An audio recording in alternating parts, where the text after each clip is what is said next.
In Ephesians 5, we are told that wife is to be like the church, subject to Christ. ಎಫೆಸ 5ನೇ ಅಧ್ಯಾಯದಲ್ಲಿ ನಮಗೆ ಈ ರೀತಿ ಹೇಳಲ್ಪಟ್ಟಿದೆ, ಹೆಂಡತಿಯು ಸಭೆಯ ರೀತಿಯಲ್ಲಿ ಸಭೆಯು ಕ್ರಿಸ್ತನಿಗೆ ಅಧೀನವಾಗಿರುತ್ತದೆ ಎಂಬುದಾಗಿ. But sometimes the church, you look around, is not a very good example of submitting to Christ. You know that. ಕೆಲವೊಮ್ಮೆ ಸಭೆಯು ನೀವು ಸುತ್ತ ನೋಡುವಾಗ ನಿಮಗೆ ಗೊತ್ತಾಗತ್ತೆ ಅದು ಕ್ರಿಸ್ತನಿಗೆ ಅಧೀನವಾಗುವಂತದ್ದರಲ್ಲಿ ಒಳ್ಳೆಯ ಮಾದರಿಯನ್ನ ಹೊಂದಿಲ್ಲ. So I want to give you a better example. Christ himself. ನಾನು ನಿಮಗೆ ಒಂದು ಉತ್ತಮ ಉದಾಹರಣೆಯನ್ನು ಕೊಡ ಬಯಸುತ್ತೇನೆ, ಅದು ಕ್ರಿಸ್ತನೇ ಆಗಿದ್ದಾನೆ. And that's in 1 Corinthians 11 and verse 3. 1 ಕೊರಿಂಥ 11ನೇ ಅಧ್ಯಾಯ 3ನೇ ವಚನ. I want you to understand that Christ is the head of every man and the man is the head of the woman. ಆದರೂ ಪ್ರತಿ ಪುರುಷನಿಗೂ ಕ್ರಿಸ್ತನು ತಲೆಯಾಗಿದ್ದಾನೆ, ಸ್ತ್ರೀಗೆ ಪುರುಷನು ತಲೆಯಾಗಿದ್ದಾನೆ, ಕ್ರಿಸ್ತನಿಗೆ ದೇವರು ತಲೆಯಾಗಿದ್ದಾನೆ ಎಂದು ನೀವು ತಿಳಿಯಬೇಕೆಂದು ನಾನು ಅಪೇಕ್ಷಿಸುತ್ತೇನೆ. In other words, again the same picture, the husband is the head of the wife. ಮತ್ತೊಮ್ಮೆ ಅದೇ ಚಿತ್ರಣ, ಗಂಡನು ಹೆಂಡತಿಗೆ ತಲೆಯಾಗಿದ್ದಾನೆ. And God is the head of Christ. ಅದೇ ರೀತಿ ಕ್ರಿಸ್ತನಿಗೆ ದೇವರು ತಲೆಯಾಗಿದ್ದಾನೆ. So now get this picture. ಈಗ ನೀವು ಈ ಒಂದು ಚಿತ್ರಣವನ್ನು ಪಡೆದುಕೊಳ್ಳ್ರಿ. In the same way that Christ is subject to God the Father, ಕ್ರಿಸ್ತನು ಹೇಗೆ ತಂದೆಯಾದ ದೇವರಿಗೆ ಅಧೀನನಾದನೋ, the wife is to be subject to man, her husband. ಹೆಂಡತಿಯು ಅದೇ ರೀತಿಯಾಗಿ ಪುರುಷನಿಗೆ ಅಂದರೆ ತನ್ನ ಗಂಡನಿಗೆ ಅಧೀನಳಾಗಬೇಕು. Like Christ accepted God the Father as his head, ಹೇಗೆ ಕ್ರಿಸ್ತನು ತಂದೆಯಾದ ದೇವರು ತನ್ನ ತಲೆಯಾಗಿದ್ದಾನೆ ಎಂದು ಒಪ್ಪಿಕೊಂಡರೋ ಅಂದರೆ ಸ್ವೀಕರಿಸಿಕೊಂಡರೋ, ಅದೇ ರೀತಿ the woman has to accept her husband as her head. ಅದೇ ರೀತಿ ಸ್ತ್ರೀಯು ತನ್ನ ಗಂಡನನ್ನ ತನ್ನ ತಲೆಯನ್ನಾಗಿ ಒಪ್ಪಿಕೊಳ್ಳಬೇಕು ಅಂದರೆ ಸ್ವೀಕರಿಸಿಕೊಳ್ಳಬೇಕು. So who is her example in this passage? ಈ ಒಂದು ವಿಭಾಗದಲ್ಲಿ ಯಾರು ನಮಗೆ ಮಾದರಿಯಾಗಿದ್ದಾರೆ ಹಾಗಾದ್ರೆ? Not the church, Jesus Christ. ಸಭೆಯಲ್ಲ, ಯೇಸು ಕ್ರಿಸ್ತನೇ. And that's a perfect example. ಅದು ಬಹಳ ಪರಿಪೂರ್ಣವಾದಂತ ಮಾದರಿ. So just like Christ is the example for husbands, ಕ್ರಿಸ್ತನು ಹೇಗೆ ಗಂಡಂದರಿಗೆ ಮಾದರಿಯಾಗಿದ್ದಾನೋ, we find Christ is the example for wives too. ಅದೇ ರೀತಿಯಾಗಿ ಹೆಂಡತಿಯರಿಗೂ ಕೂಡ ಕ್ರಿಸ್ತನು ಮಾದರಿಯಾಗಿದ್ದಾನೆ. In the way Jesus submitted, ಹೇಗೆ ಯೇಸು ಸ್ವಾಮಿಯು ಅಧೀನರಾದರಲ್ಲ ಹಾಗೆ. because the Father told him to do it. ಯಾಕಂದ್ರೆ ತಂದೆಯು ಯೇಸುವಿಗೆ ಹೇಳಿದ್ರು ಅದನ್ನ ಮಾಡುವಂತೆ. You know, this word submission, unfortunately, in the eyes of many people is a dirty word. ನಿಮಗೆ ಗೊತ್ತಾ, ಈ ಒಂದು ಅಧೀನತೆ ಎಂಬ ಪದವು ಅನೇಕರ ದೃಷ್ಟಿಯಲ್ಲಿ ದುರದೃಷ್ಟವಶಾತ್ ಒಂದು ಹೊಲಸು ಪದವಾಗಿ ಬಿಟ್ಟಿದೆ. And with the women's liberation movement which has affected so many people around the world, ಮತ್ತು ಈ ಮಹಿಳಾ ವಿಮೋಚನೆಯ ಕ್ಷಣವು ಅಂದ್ರೆ ಮಹಿಳೆಯರ ಸ್ವತಂತ್ರದ ಕ್ಷಣವು ಪ್ರಪಂಚದಾದ್ಯಂತ ಅನೇಕ ಜನರ ಮೇಲೆ ಪರಿಣಾಮವನ್ನ ಬೀರಿತು. and has affected a lot of people in Western countries. ಇದು ಪಾಶ್ಚಿಮಾತ್ಯ ದೇಶಗಳಲ್ಲಿ ಅನೇಕ ಜನರ ಮೇಲೆ ಪರಿಣಾಮ ಬೀರಿತು. And has gradually affected westernized parts of India. ಅದೇ ರೀತಿ ಕ್ರಮೇಣವಾಗಿ ಇದು ಭಾರತದ ಪಾಶ್ಚಿಮಾತ್ಯ ಭಾಗಗಳಲ್ಲಿಯೂ ಕೂಡ ಪರಿಣಾಮವನ್ನ ಬೀರಿದೆ. You know, this removing of the veil from over the women's head started with the women's liberation movement. ಸ್ತ್ರೀಯರ ತಲೆಯ ಮೇಲಿನ ಮುಸುಕನ್ನ ತೆಗೆದು ಹಾಕುವಂತದ್ದು ಈ ಒಂದು ಸ್ತ್ರೀಯರ ವಿಮೋಚನೆಯ ಕ್ಷಣದೊಟ್ಟಿಗೆ ಪ್ರಾರಂಭವಾಯಿತು. 100 years ago, even in America, in all churches, women covered their heads. 100 ವರ್ಷಗಳ ಹಿಂದೆ ಅಮೆರಿಕದ ಎಲ್ಲಾ ಸಭೆಗಳಲ್ಲಿಯೂ ಕೂಡ ಸ್ತ್ರೀಯರು ತಮ್ಮ ತಲೆಯ ಮೇಲೆ ಮುಸುಕನ್ನ ಹಾಕಿಕೊಳ್ತಿದ್ರು. But with the women's liberation movement 50 years ago, women took off their veils. They were honest. 50 ವರ್ಷದ ಹಿಂದೆ ಈ ಒಂದು ಸ್ತ್ರೀಯರ ವಿಮೋಚನೆಯ ಕ್ಷಣವು ಏನು ಆರಂಭ ಆಯ್ತಲ್ಲ, ಅವಾಗಿನಿಂದ ಸ್ತ್ರೀಯರು ತಮ್ಮ ತಲೆಯ ಮೇಲೆ ಮುಸುಕನ್ನ ಹಾಕೋದನ್ನ ನಿಲ್ಲಿಸಿಬಿಟ್ರು. ಅವರು ಪ್ರಾಮಾಣಿಕರಾಗಿದ್ರು. When they took off their veils saying, I am not in subjection to any man or to my husband. ಅವರು ಆ ಮುಸುಕನ್ನ ತೆಗೆದು ಹಾಕುವ ಮುಖಾಂತರ ಈ ರೀತಿ ಹೇಳುವವರಾದ್ರು, ನಾನು ಯಾವ ಪುರುಷನಿಗಾಗಲಿ ನನ್ನ ಗಂಡನಿಗಾಗಲಿ ಅಧೀನಳಾಗುವುದಿಲ್ಲ ಎಂಬುದನ್ನ ಹೇಳ್ತಾ ಹೋದ್ರವರು. But remember that. ಆದ್ರೆ ನೆನಪಿಡ್ರಿ ಅದನ್ನ, it's a sign of a rebellious spirit when a woman takes off that veiling. ಆ ಒಂದು ಸ್ತ್ರೀಯು ತನ್ನ ತಲೆಯ ಮೇಲೆ ಮುಸುಕನ್ನ ತೆಗೆದು ಹಾಕುವುದು ಈ ಒಂದು ಎದುರು ಬೀಳುವಂತ ಆತ್ಮದ ಗುರುತಾಗಿದೆ, ಅಂದ್ರೆ ಚಿಹ್ನೆ ಆಗಿದೆ. Which God has said in the same chapter in 1 Corinthians 11. 1 ಕೊರಿಂಥ 11ನೇ ಅಧ್ಯಾಯದಲ್ಲಿ ದೇವರು ಹೇಳಿದ್ದಾರೆ. It says further down, a woman ought to have, verse 10, a symbol of authority on her head because of the angels. 10ನೇ ವಚನ ಈ ರೀತಿ ಹೇಳುತ್ತೆ, ಈ ಕಾರಣದಿಂದ ದೂತರ ನಿಮಿತ್ತವಾಗಿ ಸ್ತ್ರೀಗೆ ತನ್ನ ಶಿರಸ್ಸಿನ ಮೇಲೆ ಅಧಿಕಾರವಿರಬೇಕು ಎಂಬುದಾಗಿ. It's in the context of a woman being subject to a man. ಇದು ಮಹಿಳೆಯು ಪುರುಷನಿಗೆ ಅಧೀನಳಾಗುವ ವಿಷಯಕ್ಕೆ ಸಂಬಂಧಪಟ್ಟದ್ದಾಗಿದೆ, ಅಂದರೆ ಆ ಸಂದರ್ಭಕ್ಕೆ ಹೋಲಿಕೆ ಆಗಿದೆ. So I'm just telling you how you got to be careful of that spirit that there is in the world that's come over to India from the Western world. ನಾನು ನಿಮಗೆ ಹೇಳ್ತಾ ಇದ್ದೀನಿ, ಯಾಕಪ್ಪ ಅಂದ್ರೆ ನೀವು ಈ ಒಂದು ಆತ್ಮದ ವಿಷಯವಾಗಿ ಬಹಳ ಎಚ್ಚರಿಕೆಯಿಂದ ಇರಬೇಕು. ಇಡೀ ಲೋಕದಲ್ಲಿ ಈ ಆತ್ಮ ಇದೆ. ಈ ಒಂದು ಆತ್ಮವು ಭಾರತಕ್ಕೆ ಪಾಶ್ಚಿಮಾತ್ಯ ದೇಶಗಳಿಂದ ಬಂದದ್ದಾಗಿದೆ. You see it in all these charismatic churches where no woman ever believes in veiling her head. ಇವೆಲ್ಲವನ್ನ ನೀವು ಕ್ಯಾರಿಸ್ಮ್ಯಾಟಿಕ್ ಸಭೆಗಳಲ್ಲಿ ನೋಡ್ತೀರಿ. ಯಾವ ಸ್ತ್ರೀನೂ ಅಲ್ಲಿ ತನ್ನ ತಲೆಗೆ ಮುಸುಕನ್ನ ಹಾಕಿಕೊಳ್ಳುವಂತ ವಿಷಯದಲ್ಲಿ ನಂಬಿಕೆಯನ್ನ ಇಡೋದಿಲ್ಲ. It's that spirit that's come over from the Western world. ಈ ಒಂದು ಆತ್ಮವು ಪಾಶ್ಚಿಮಾತ್ಯ ಲೋಕದಿಂದ ಬಂದದ್ದಾಗಿದೆ. And it's a spirit of Satan. ಇದು ಒಂದು ಸೈತಾನನ ಆತ್ಮ. A satanic, rebellious, I will not accept God's order that the man has to be the head. ಪುರುಷನು ತಲೆಯಾಗಿರಬೇಕು ಎಂಬಂತ ದೇವರ ಕ್ರಮವನ್ನ ನಾನು ಒಪ್ಪುವುದಿಲ್ಲ ಮತ್ತು ಸ್ವೀಕಾರ ಮಾಡಿಕೊಳ್ಳುವುದಿಲ್ಲ ಎಂಬುದು ಸೈತಾನನ ಎದುರು ಬೀಳುವಂತ ಆತ್ಮವಾಗಿದೆ. Of the one who said that I'm equal to the man. ಯಾರು ಹೇಳಿದ್ದು ನಾನು ಪುರುಷನಿಗೆ ಸರಿ ಸಮಾನಳು ಎಂಬುವಂತ ಆತ್ಮ ಅದು. Okay. Let me see what type of home you build, sister. ಸಹೋದರಿಯೇ, ನೀನು ಎಂತಹ ಮನೆಯನ್ನ ಅಂದ್ರೆ ಕುಟುಂಬವನ್ನ ಕಟ್ತೀರಾ ನಾನು ನೋಡಲು ಇಷ್ಟಪಡ್ತೇನೆ. And let me see, give me 20 years and I'd like to see what your children are going to be like. 20 ವರ್ಷದ ನಂತರ ನಿಮ್ಮ ಮಕ್ಕಳು ಏನಾಗಿರ್ತಾರೆ ಎಂಬುದನ್ನ ನಾನು ನೋಡಲು ಬಯಸುತ್ತೇನೆ. I prophesy they'll bring dishonor to you and be a headache to you. ನಾನು ಪ್ರವಾದಿಸುತ್ತೇನೆ ಈಗಲೇ, ನೀವು ಹಾಗೆ ಇರೋದಾದ್ರೆ ನಿಮ್ಮ ಮಕ್ಕಳು ನಿಮಗೆ ಅಗೌರವವನ್ನು ತರುವವರಾಗಿರ್ತಾರೆ ಮತ್ತು ನಿಮಗೆ ಅವರು ತಲೆನೋವಾಗಿರ್ತಾರೆ. Because you can't violate God's word and expect godliness, God to bless your home. ನೀವು ದೇವರ ವಾಕ್ಯವನ್ನ ಉಲ್ಲಂಘಿಸಿ ನಿಮ್ಮ ಮನೆಯನ್ನ ಆಶೀರ್ವದಿಸುವಂತೆ ಮತ್ತು ದೈವಿಕ ಕುಟುಂಬವನ್ನಾಗಿ ಮಾಡುವಂತೆ ದೇವರಿಂದ ನಿರೀಕ್ಷೆ ಮಾಡಲು ಆಗೋದಿಲ್ಲ. ನೀವು Completely out of the question. ಅದು ಸಂಪೂರ್ಣವಾಗಿ ಪ್ರಶ್ನೆಯಿಂದ ಹೊರಗಿರುವಂತದ್ದಾಗಿದೆ. So what I'm saying is, the important thing is not the veiling of the head. ನಾನು ನಿಮಗೆ ಹೇಳಕ್ ಇಷ್ಟಪಡ್ತಾ ಇರೋದೇನಪ್ಪಾ ಅಂದ್ರೆ, ಮುಖ್ಯವಾದ ಸಂಗತಿ ನಿಮ್ಮ ತಲೆಗೆ ಮುಸುಕನ್ನ ಹಾಕಿಕೊಳ್ಳುವುದು ಎಂಬುದಾಗಿ ಅಲ್ಲ. You can veil your head and not be subject to your husband at home. That's worse. ನೀವು ನಿಮ್ಮ ತಲೆಗೆ ಮುಸುಕನ್ನು ಹಾಕಿಕೊಂಡು ನಿಮ್ಮ ಮನೆಯಲ್ಲಿ ನಿಮ್ಮ ಗಂಡನಿಗೆ ಅಧೀನಳಾಗದೆ ಇರುವಂತದ್ದು ಬಹಳ ಕೆಟ್ಟ ಸಂಗತಿನೇ ಆಗಿರುತ್ತದೆ. It's that spirit behind it which says, who said he's my head? ಅದರ ಹಿಂದ್ಗಡೆ ಇರುವಂತ ಆತ್ಮ ಈ ರೀತಿ ಹೇಳುತ್ತದೆ, ಆತನು ನನ್ನ ತಲೆ ಎಂಬುದಾಗಿ ಯಾರು ಹೇಳಿದ್ದು ಅಂತ. Imagine if Jesus lived on earth and said, who said the Father is my head? I'm equal to him. ಕಲ್ಪಿಸಿಕೊಳ್ಳ್ರಿ, ಯೇಸು ಸ್ವಾಮಿಯು ಇಹಲೋಕದಲ್ಲಿರುವಾಗ ಯಾರು ನನ್ನ ತಂದೆ ನನಗೆ ತಲೆಯಾಗಿದ್ದಾರೆ ಅಂತ ಹೇಳಿದ್ದು, ನಾನು ಅವರಿಗೆ ಸಮನಾಗಿದ್ದೇನೆ ಅಂತ ಹೇಳುವಂತದನ್ನ. Was Jesus equal to the Father or not? ಯೇಸು ಸ್ವಾಮಿ ತಮ್ಮ ತಂದೆಗೆ ಸಮನಾಗಿ ಇದ್ರೋ ಇಲ್ವೋ? Yes or no? ಹೌದು ಇಲ್ವೋ? Yes, all of you say yes, and that's right. ಹೌದು, ನೀವೆಲ್ಲರೂ ಅದನ್ನ ಹೌದು ಅಂತ ಹೇಳ್ತಾ ಇದ್ದೀರಿ, ಅದು ಸರಿನೇ. Jesus was equal to the Father. ಯೇಸು ಸ್ವಾಮಿಯು ತಂದೆಗೆ ಸಮನಾಗಿದ್ರು. And do you know in God's eyes a man and woman are equal? ನಿಮಗೆ ಗೊತ್ತಾ ದೇವರ ದೃಷ್ಟಿಯಲ್ಲಿ ಪುರುಷ ಮತ್ತು ಸ್ತ್ರೀ ಸಮನಾಗಿದ್ದಾರೆ ಎಂದು? Absolutely equal. ನಿಶ್ಚಯವಾಗಿ ಇಬ್ಬರು ಸಮನಾಗಿದ್ದಾರೆ. The man is not superior before God over the woman. ಪುರುಷನು ದೇವರ ಎದುರುಗಡೆ ಸ್ತ್ರೀಯ ಮೇಲೆ ಉನ್ನತವಾದವನು ಏನಲ್ಲ. The man is not some special favorite of God. No, men and women are equal before God. ಪುರುಷನು ಏನು ದೇವರಿಗೆ ಒಂದು ಪ್ರತ್ಯೇಕವಾದಂತ ವಿಶೇಷವಾದವನು ಏನಲ್ಲ. ದೇವರ ದೃಷ್ಟಿಯಲ್ಲಿ ಪುರುಷ ಮತ್ತು ಸ್ತ್ರೀ ಸಮನಾಗಿದ್ದಾರೆ. But yet the woman has to be in subject. Why? ಹಾಗಿದ್ರೂ ಕೂಡ ಸ್ತ್ರೀಯು ಅಧೀನಳಾಗಬೇಕು. ಯಾಕದು?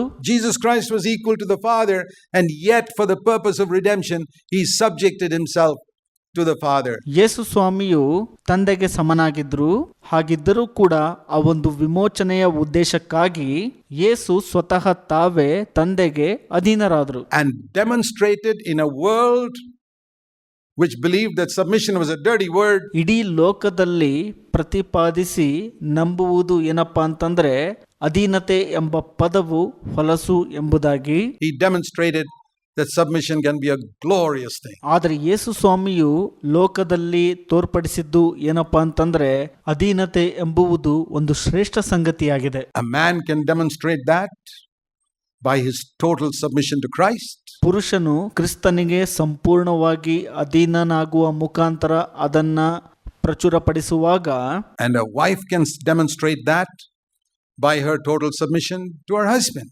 ಹೆಂಡತಿಯು ಕೂಡ ತನ್ನ ಗಂಡನಿಗೆ ಸಂಪೂರ್ಣವಾಗಿ ಅಧೀನಳಾಗುವ ಮುಖಾಂತರ ಅದನ್ನ ತೋರ್ಪಡಿಸುವವಳಾಗಿರ್ಬೇಕು. So both have the privilege. ಇಬ್ಬರಿಗೂ ಕೂಡ ಅದೊಂದು ಸೌಭಾಗ್ಯ. I have the privilege of demonstrating the glory of submission. ಆ ಒಂದು ಅಧೀನತೆಯ ಶ್ರೇಷ್ಠತೆಯನ್ನ ತೋರಿಸುವಂತ ಅಂದ್ರೆ ಪ್ರಚುರಪಡಿಸುವಂತ ಸೌಭಾಗ್ಯವನ್ನ ನಾನು ಹೊಂದಿಕೊಂಡಿದ್ದೇನೆ. By my total submission to Christ. ಅಂದ್ರೆ ಸಂಪೂರ್ಣವಾಗಿ ಕ್ರಿಸ್ತನಿಗೆ ಅಧೀನನಾಗುವಂತದ್ದರಿಂದ. That means as soon as the Lord tells me something, ಎಷ್ಟು ಸಾಧ್ಯನೋ ಅಷ್ಟು ಬೇಗ ಕರ್ತನು ನನಗೆ ಏನಾದ್ರೂ ಒಂದು ಮಾಡುವಂತೆ ಹೇಳುವಾಗ, go and apologize to your wife. I'll do it immediately. ನನ್ನ ಹೆಂಡತಿಗೆ ಹೋಗಿ ಕ್ಷಮೆ ಕೇಳು ಅಂತ ಹೇಳುವಾಗ ನಾನು ಅದನ್ನ ತಕ್ಷಣ ಮಾಡುವವನಾಗಿರ್ತೇನೆ.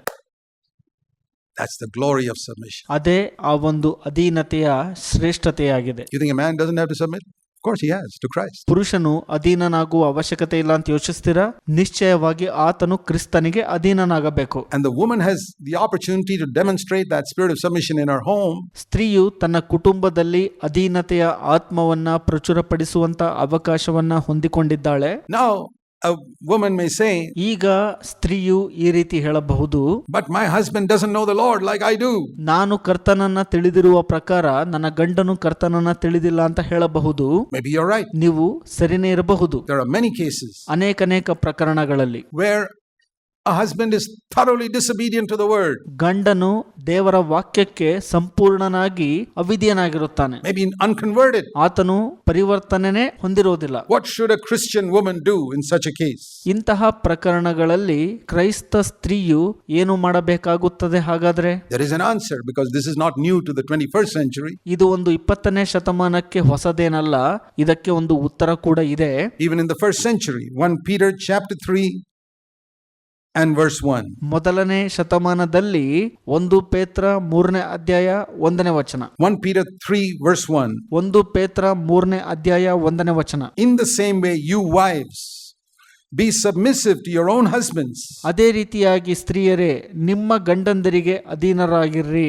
Even to those who are disobedient to the word of God. ಅವರು ದೇವರ ವಾಕ್ಯಕ್ಕೆ ಅವಿಧೇಯರಾಗಿ ನಡೆದುಕೊಳ್ಳುವವರಾಗಿದ್ದರೂ ಕೂಡ, Unconverted. ಅಂದರೆ ಪರಿವರ್ತನೆ ಹೊಂದಿರೋದಿಲ್ಲ. So that you can win them without speaking one word by your behavior. ನೀವು ಒಂದೇ ಒಂದು ಮಾತನ್ನು ಆಡದೆ ನಿಮ್ಮ ನಡತೆಯಿಂದ ನಿಮ್ಮ ಗಂಡನನ್ನ ಗೆಲ್ಲಬಹುದಾಗಿದೆ. What does it mean, in the same way? ಏನು ಅದರ ಅರ್ಥ? ಅದೇ ರೀತಿಯಾಗಿ ಅಂತ ಅಂದ್ರೆ. Why does the sentence start with in the same way? ಯಾಕೆ ಈ ವಾಕ್ಯ ಅದೇ ರೀತಿಯಾಗಿ ಎಂಬುದರ ಮುಖಾಂತರ ಪ್ರಾರಂಭ ಆಗಿದೆ? Because it's referring to the previous paragraph. ಯಾಕಂದರೆ ಅದು ಹಿಂದಿನ ವಾಕ್ಯಕ್ಕೆ ಆದ್ಯತೆ ನೀಡುತ್ತಿದೆ. Christ is your example. 1 Peter 2:21. 1 ಪೇತ್ರ 2:21. ಕ್ರಿಸ್ತನು ನಿಮಗೆ ಮಾದರಿಯಾಗಿದ್ದಾನೆ. In the same way, wives. ಅದೇ ರೀತಿಯಾಗಿ ಸ್ತ್ರೀಯರೇ. In which way? In the way your great example Jesus. ಅದೇ ರೀತಿಯಾಗಿ ಅಂತ ಅಂದ್ರೆ ನಿಮಗೆ ದೊಡ್ಡ ಮಾದರಿ ಆಗಿರುವಂತ ಯೇಸು ಕ್ರಿಸ್ತನ ರೀತಿಯಲ್ಲಿ ಇರುವುದಾಗಿದೆ. Again here you see that Jesus is the example for wives. ಇಲ್ಲಿ ಮತ್ತೊಮ್ಮೆ ಹೇಳಲ್ಪಟ್ಟಿದೆ ಯೇಸು ಕ್ರಿಸ್ತನು ಸ್ತ್ರೀಯರಿಗೆ ಅಂದ್ರೆ ಹೆಂಡತಿಯರಿಗೆ ಮಾದರಿಯಾಗಿದ್ದಾನೆ ಅಂತ. Where you have been called, 1 Peter 2:21. 1 ಪೇತ್ರ 2:21. ನೀವು ಕರೆಯಲ್ಪಟ್ಟಿದ್ದೀರಿ. Christ suffered. ಕ್ರಿಸ್ತನು ಬಾಧೆ ಪಟ್ಟನು. Are you suffering, sister? ಸಹೋದರಿಯೇ, ನೀನು ಬಾಧೆ ಪಡ್ತಾ ಇದೀಯಾ? Because your husband is disobedient to God's word? ಯಾಕಂದ್ರೆ ನಿನ್ನ ಗಂಡನು ದೇವರ ವಾಕ್ಯಕ್ಕೆ ಅವಿಧೇಯನಾಗುತ್ತಿದ್ದಾನಲ್ಲ, ಅದಕ್ಕಲ್ವಾ? You have an example. ನಿಮಗೆ ಮಾದರಿ ಇದೆ. Christ suffered. ಕ್ರಿಸ್ತನು ಬಾಧೆ ಪಟ್ಟನು. Leaving you an example to follow in his steps. ನೀವು ತನ್ನ ಹೆಜ್ಜೆ ಜಾಡಿನಲ್ಲಿ ನಡೆಯಬೇಕೆಂದು ನಿಮಗೆ ಮಾದರಿಯನ್ನ ಬಿಟ್ಟು ಹೋದನು.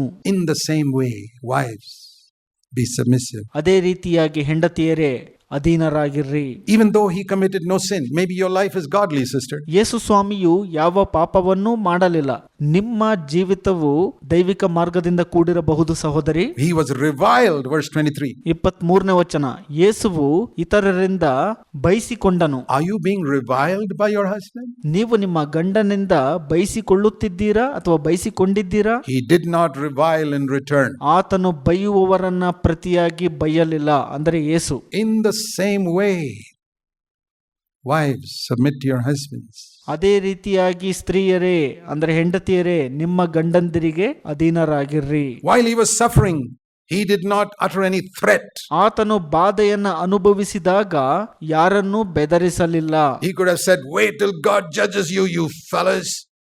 Did he say that? ಜನರೇ, ದೇವರ ತೀರ್ಪಿಗಾಗಿ ಕಾದು ನೋಡ್ಕೊಳ್ರಿ ಎಂಬುದಾಗಿ ಯೇಸು ಸ್ವಾಮಿ ಏನಾದರೂ ಹೇಳಿದ್ರ ಆ ರೀತಿಯಾಗಿ? You're a godly sister and your wife, you're suffering under your husband. Do you say, "Wait till God judges you"? ನೀವು ಒಬ್ಬ ದೈವಿಕ ಸಹೋದರಿ ಅಥವಾ ಹೆಂಡತಿಯಾಗಿರಬಹುದು, ನಿಮ್ಮ ಗಂಡನಿಂದ ಬಾಧೆಗೆ ಒಳಪಡ್ತಾ ಇರಬಹುದು, ಇರು ದೇವರ ತೀರ್ಪಿಗಾಗಿ ನೋಡ್ತಾ ಇರು ಅಂತ ಏನಾದರೂ ಹೇಳ್ತೀರಾ ನೀವು ನಿಮ್ಮ ಗಂಡನಿಗೆ? You're not following Jesus. ಹಾಗೆ ಹೇಳುವವರಾದ್ರೆ ನೀವು ಯೇಸುವನ್ನ ಹಿಂಬಾಲಿಸುವವರಲ್ಲ. He kept entrusting himself to him who judges righteously. ನೀತಿಯಿಂದ ತೀರ್ಪು ಮಾಡುವಾತನಿಗೆ ಯೇಸು ತಮ್ಮನ್ನ ತಾವು ಒಪ್ಪಿಸಿಕೊಂಡರು. In the same way, wives, entrust yourself to one who has promised. ಅದೇ ರೀತಿಯಾಗಿ ಸ್ತ್ರೀಯರೇ, ನಿಮ್ಮನ್ನ ನೀವು ಯಾರು ವಾಗ್ದಾನ ಮಾಡಿದ್ದಾನಲ್ಲ ಆತನಿಗೆ ಒಪ್ಪಿಸಿಕೊಡ್ರಿ. He will never allow you to be tested beyond your ability. ನಿಮ್ಮ ಸಾಮರ್ಥ್ಯ ಮೀರಿ ಆತನು ನಿಮಗೆ ಯಾವ ಶೋಧನೆಯನ್ನ ಬರಗೂಡಿಸುವುದಿಲ್ಲ. Never. When he finds it's getting too much for you, he'll do something. ಎಂದಿಗೂ ಇಲ್ಲ. ನಿಮಗೆ ಏನೋ ಒಂದು ಬಾಧೆಯು ಬಹಳ ಅತಿಯಾಗುತ್ತಿದೆ ಎಂಬುದನ್ನ ದೇವರು ಕಂಡುಕೊಂಡಾಗ ಏನಾದ್ರೂ ಒಂದನ್ನ ಮಾಡ್ತಾರೆ ದೇವರು. Either soften your husband's heart or convert him or kill him. ಅದು ನಿಮ್ಮ ಗಂಡನ ಹೃದಯವನ್ನ ಮೃದು ಮಾಡುವಂತದ್ದೇ ಇರಬಹುದು, ಅಥವಾ ಆತನನ್ನ ಪರಿವರ್ತನೆ ಮಾಡುವಂತದ್ದೇ ಇರಬಹುದು, ಅಥವಾ ಕೊಲ್ಲುವಂತದ್ದೇ ಇರಬಹುದು. But he'll never allow you to be tested beyond your ability. ನಿಮ್ಮ ಸಾಮರ್ಥ್ಯಕ್ಕೆ ಅಂದ್ರೆ ಶಕ್ತಿ ಮೀರಿ ಎಂದಿಗೂ ಕೂಡ ದೇವರು ನಿಮಗೆ ಶೋಧನೆಯನ್ನ ಬರಗೂಡಿಸುವುದಿಲ್ಲ. That you can be sure of. ಅದರ ಬಗ್ಗೆ ನೀವು ನಿಶ್ಚಯಪಡಿಸಿಕೊಳ್ಳಬೇಕು. You have God on your side. ದೇವರು ನಿಮ್ಮ ಪರವಾಗಿದ್ದಾರೆ. Your husband's unconverted, he's with the devil. So what? ನಿಮ್ಮ ಗಂಡನು ಪರಿವರ್ತನೆ ಹೊಂದಿಲ್ಲ, ಸೈತಾನನ ಪರವಾಗಿದ್ದಾನೆ. ಏನಿವಾಗ? You got God on your side. Who is stronger? ದೇವರು ನಿಮ್ಮ ಪರವಾಗಿರುವಂತದ್ದನ್ನ ನೀವು ಕಾಣುವಿರಿ. ಯಾರು ಬಲವುಳ್ಳವರು ಆಗ? Behave like Jesus Christ. ಯೇಸು ಕ್ರಿಸ್ತನ ರೀತಿಯಲ್ಲಿ ನಡೆದುಕೊಳ್ಳಿರಿ. Behave like Jesus Christ. In the same way. ಯೇಸು ಕ್ರಿಸ್ತನು ನಡೆದುಕೊಂಡ ಪ್ರಕಾರವೇ ಅದೇ ರೀತಿಯಾಗಿ ನಡೆದುಕೊಳ್ಳಿರಿ. And you can win them. Isn't it your aim to win this unconverted husband? Win him without speaking one word. ನೀವು ನಿಮ್ಮ ಗಂಡನನ್ನು ಅಂದರೆ ಪರಿವರ್ತನೆ ಹೊಂದದಂತ ಗಂಡನನ್ನ ಗೆಲ್ಲಬೇಕಾ? ಒಂದೇ ಒಂದು ವಾಕ್ಯವನ್ನ ನುಡಿಯದೆ ನೀವು ಗೆಲ್ಲಬಹುದಾಗಿದೆ. Don't preach to him. ಆತನಿಗೆ ಪ್ರಸಂಗ ಮಾಡಲು ಹೋಗ್ಬೇಡ್ರಿ. I'm sorry to say I have met some sisters who are converted. ನಾನು ಇದನ್ನ ಹೇಳಲು ವಿಷಾದಿಸುತ್ತೇನೆ. ಕೆಲವು ಸಹೋದರಿಯರು ಪರಿವರ್ತನೆ ಹೊಂದಿಕೊಂಡಿದ್ದಾರೆ, and whose husbands are not converted. ಅವರ ಗಂಡಂದಿರು ಇನ್ನೂ ಪರಿವರ್ತನೆ ಹೊಂದಿರೋದಿಲ್ಲ, ಅಂದ್ರೆ ದೇವರ ಬಳಿಗೆ ಬಂದಿರೋದಿಲ್ಲ. We had some of them in CFC. They're not here now. ನಮ್ಮ CFC ಸಭೆಯಲ್ಲಿ ಅವರಿದ್ರು, ಈಗ ಅವರಿಲ್ಲ. And ಮತ್ತು when I saw the spirit in these women, in those wives, ಈ ಒಂದು ಸ್ತ್ರೀಯರಲ್ಲಿ ಮತ್ತು ಆ ಹೆಂಡತಿಯರಲ್ಲಿ ಆ ಒಂದು ಆತ್ಮವನ್ನ ನೋಡುವಾಗ I understood why her husbands are not converted. ನನಗೆ ಅವಾಗ ಅರ್ಥ ಆಯ್ತು ಯಾಕೆ ಗಂಡಂದಿರು ಇನ್ನೂ ಪರಿವರ್ತನೆ ಹೊಂದಿಲ್ಲ ಅಂತ. They are preachers. ಅವರು ಬೋಧಕರಾಗ್ಬಿಟ್ಟಿದ್ದಾರೆ, ಅಂದ್ರೆ ಸ್ತ್ರೀಯರು. They must be going home and preaching to their husbands, and the husbands are sick and tired of their preaching. ಈ ಸ್ತ್ರೀಯರು ಮನೆಗೆ ಹೋಗ್ಬಿಟ್ಟು ತಮ್ಮ ಗಂಡಂದರಿಗೆ ಬೋಧನೆ ಮಾಡುವುದರಲ್ಲಿ ಸಮಯವನ್ನ ಕಳೆದು ಬಿಡ್ತಾರೆ. ಇದರಿಂದ ಗಂಡನು ಸುಸ್ತಾಗ್ಬಿಟ್ಟು ತಲೆ ಕೆಟ್ಟು ಹೋಗ್ಬಿಟ್ಟಿರತ್ತವನಿಗೆ. Have they understood how to win their husbands without a word? No. ಒಂದೇ ಒಂದು ವಾಕ್ಯವಿಲ್ಲದೆ ತಮ್ಮ ಗಂಡನನ್ನು ಹೇಗೆ ಗೆಲ್ಲೋದು ಅಂತ ಅರ್ಥ ಮಾಡ್ಕೊಂಡಿದಾರ? ಹಾಗಾದ್ರೆ ಖಂಡಿತ ಇಲ್ಲ. And I said, your husbands will never get converted. ನಾನು ಹೇಳ್ತೇನೆ, ನಿಮ್ಮ ಗಂಡನು ಎಂದಿಗೂ ಕೂಡ ಪರಿವರ್ತನೆ ಹೊಂದೋದಿಲ್ಲ, ಅಂದ್ರೆ ದೇವ್ರ ಬಳಿಗೆ ಬರೋದಿಲ್ಲ. Not if they see your life. ಅವರು ನಿಮ್ಮ ಜೀವಿತವನ್ನ ನೋಡ್ದೇನೆ ಬರೋದಿಲ್ಲ ದೇವ್ರ ಬಳಿಗೆ. And then I've seen other examples. ನಾನು ಮತ್ತೊಂದು ಉದಾಹರಣೆಯನ್ನ ನೋಡಿದ್ದೇನೆ of husbands who would not allow their wives to come to the church. ಗಂಡಂದಿರು ಹೆಂಡತಿಯನ್ನ ಸಭೆಗೆ ಬರುವಂತೆ ಅನುಮತಿಸುವುದಿಲ್ಲ. And the wives, by spirit of submission, won their husbands. ಹೆಂಡತಿಯು ಆ ಒಂದು ಅಧೀನತೆಯ ಆತ್ಮದಿಂದ ತನ್ನ ಗಂಡನನ್ನ ಗೆದ್ದಿದ್ದಾರೆ. Over even non-Christian husbands by spirit of submission. ಅಧೀನತೆಯ ಆತ್ಮದಿಂದ ಅಕ್ರೈಸ್ತ ಗಂಡಂದಿರನ್ನು ಕೂಡ ಗೆದ್ದಿದ್ದಾರೆ. So we have had good examples and bad examples that we have seen, but it's winning them without a word. ನಾವು ಒಳ್ಳೆ ಉದಾಹರಣೆ ಮತ್ತು ಕೆಟ್ಟ ಉದಾಹರಣೆಯನ್ನ ನೋಡ್ಕೊಂಡ್ವಿ. ಅವರನ್ನ ಒಂದೇ ಒಂದು ವಾಕ್ಯವನ್ನ ಮಾತನಾಡದೆ ಗೆಲ್ಲುವವರಾಗಿರ್ಬೇಕು. What a wonderful example to be, like Jesus again. ಈ ರೀತಿಯಾಗಿ ಎಂತಹ ಅದ್ಭುತವಾದ ಮಾದರಿಯನ್ನ ಹೊಂದಿರಬಹುದು ನಾವು. ಯೇಸು ಸ್ವಾಮಿಯು ಮತ್ತೊಮ್ಮೆ ಇಲ್ಲಿ You can say, but my husband doesn't know as much as I do of the word. Well, Jesus could have lived in Nazareth. ನೀವು ಹೇಳಬಹುದು, ನಾನು ವಾಕ್ಯವನ್ನ ಅರಿತಿರುವ ಪ್ರಕಾರ ನನ್ನ ಗಂಡನು ಅರಿತಿಲ್ಲ ಅಂತ. ಯೇಸು ಸ್ವಾಮಿಯು ನಜರೇತಿನಲ್ಲಿ ವಾಸಿಸಿ and said, Joseph and Mary don't know as much as I know about God and I know about his word, and he was absolutely right. ಈ ರೀತಿ ಹೇಳಿದ್ರೆ ಯೋಸೇಫ ಮತ್ತು ಮರಿಯಳು ನಾನು ದೇವರನ್ನ ಮತ್ತು ದೇವರ ವಾಕ್ಯವನ್ನ ಅರಿತಿರುವ ಪ್ರಕಾರ ಅವರು ಅರಿತಿಲ್ಲ ಅಂತ ಹೇಳುವಾಗ ಯೇಸು ನಿಶ್ಚಯವಾಗಿ ಸರಿ ಇರ್ತಾರೆ. And he saw Joseph and Mary sinning and he had never sinned. ಯೋಸೇಫ ಮತ್ತು ಮರಿಯಳು ಪಾಪವನ್ನ ಮಾಡಿರುವುದನ್ನ ನೋಡುವಾಗ ಯೇಸು ಎಂದಿಗೂ ಪಾಪವನ್ನ ಮಾಡಲಿಲ್ಲ. And yet the Bible says till the age of 30 he submitted. ಸತ್ಯವೇದವು ಹೇಳುತ್ತದೆ, ಯೇಸು ಸ್ವಾಮಿಯು ತಮ್ಮ 30ನೇ ವಯಸ್ಸಿನವರೆಗೂ ಯೋಸೇಫ ಮತ್ತು ಮರಿಯಳಿಗೆ ಅಧೀನರಾದರು ಎಂಬುದಾಗಿ. Jesus is your example. Can you submit to somebody who is unconverted? ಯೇಸು ಸ್ವಾಮಿಯು ನಿಮಗೆ ಮಾದರಿಯಾಗಿದ್ದಾರೆ. ಪರಿವರ್ತನೆ ಹೊಂದದೇ ಇರುವಂತವರಿಗೆ ನೀವು ಅಧೀನರಾಗ್ತೀರಾ? Somebody who doesn't know the word? ದೇವರ ವಾಕ್ಯವನ್ನ ಅರಿತಿರೋದಿಲ್ಲಲ್ಲ ಅಂತವರಿಗೆ? Well, look at Jesus. He submitted to Joseph and Mary. ಯೇಸುವನ್ನ ನೋಡ್ರಿ, ಯೇಸುವು ಯೋಸೇಫ ಮತ್ತು ಮರಿಯಳಿಗೆ ಅಧೀನರಾದರು. You say, I'm getting tired of it. Well, he didn't get tired after 30 years. ನೀವು ಹೇಳಬಹುದು, ನನಗೆ ಸುಸ್ತಾಗ್ಬಿಟ್ಟಿದೆ ಈ ವಿಚಾರದಲ್ಲಿ ಅಂತ. ಯೇಸು ಸ್ವಾಮಿಯು 30ನೇ ವಯಸ್ಸಿನವರೆಗೂ ಕೂಡ ಸುಸ್ತು ಅನ್ನುವಂಥದ್ದನ್ನ ಹೇಳಲಿಲ್ಲ. And after 30 years of submitting to imperfect Joseph and Mary, you know what God said about Jesus at his baptism? ಯೇಸುವು 30ನೇ ವಯಸ್ಸಿನವರೆಗೂ ಅಪರಿಪೂರ್ಣವಾದಂತ ಯೋಸೇಫ ಮತ್ತು ಮರಿಯಳಿಗೆ ಅಧೀನರಾದ ನಂತರ ದೀಕ್ಷಾಸ್ನಾನದ ಸಮಯದಲ್ಲಿ ದೇವರು ಯೇಸು ಸ್ವಾಮಿಯ ಕುರಿತಾಗಿ ಏನಂತ ಹೇಳಿದ್ರು ಗೊತ್ತಾ? This is my beloved son in whom I am well pleased. ಈತನು ನನ್ನ ಪ್ರಿಯನಾಗಿರುವ ಮಗನು, ಈತನನ್ನು ನಾನು ಬಹಳವಾಗಿ ಮೆಚ್ಚಿದ್ದೇನೆ ಎಂಬುದಾಗಿ. Do you want to hear those words?